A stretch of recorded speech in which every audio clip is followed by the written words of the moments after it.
Hey everyone, Brandon from Lenovo here. Today we're going to be looking at the Lenovo Link App.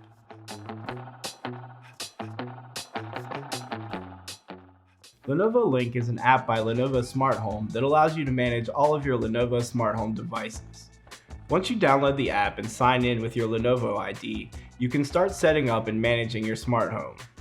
By clicking the plus symbol, you can add a room. This allows you to organize all your devices to their corresponding rooms. Manage Rooms gives you even more control to customize and adjust rooms in the app.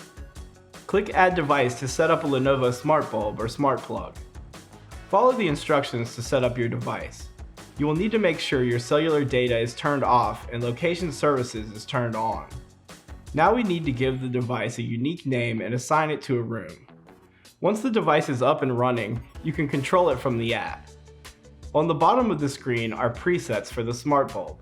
If you have a custom setting that you like, press the star at the top right side of the screen to save it.